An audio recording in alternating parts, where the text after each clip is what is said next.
Sahabat motivasi Kristen, tema kita pada kesempatan ini adalah bingkai kitab suci. Suatu ketika, seseorang narapidana dikurung dalam sebuah sel tersendiri. Satu-satunya sahabatnya adalah sebuah kitab suci.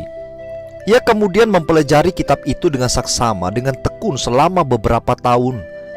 Dari hasil ketekunannya, ia menemukan beberapa kesimpulan yang menarik, yaitu Alkitab memuat 3.586.489 huruf.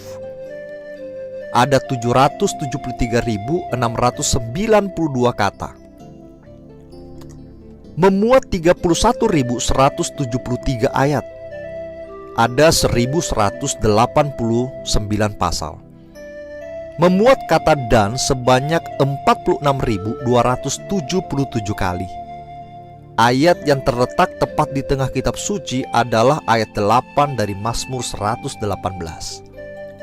Ayat yang terdiri dari semua huruf ditemukan pada Esra pasal 8 ayat 21.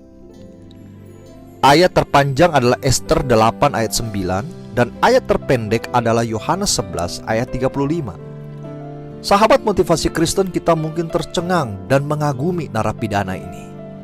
Tetapi yang paling menarik ketika seseorang bertanya kepada narapidana ini, ayat mana yang paling menyentuh hatimu? Kemudian ia menggelengkan kepala dan mengatakan tidak ada.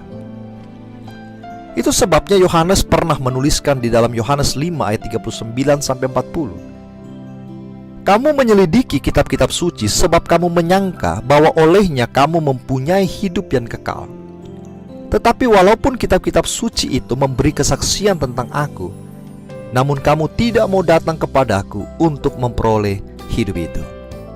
Menarik sekali ayat ini, dan cerita ini membuat kita merenungkan bagian yang penting, yaitu seberapa lama kita membaca Alkitab, seberapa banyak kita membaca Alkitab, seberapa sering kita membaca Alkitab.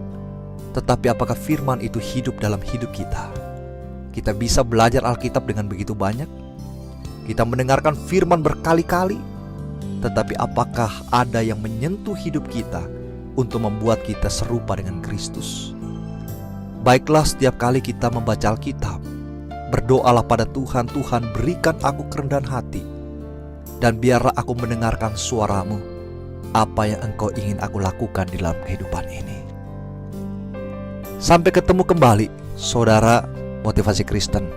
Biarlah renungan singkat ini menjadi berkat bagi kita semuanya. Tuhan memberkati.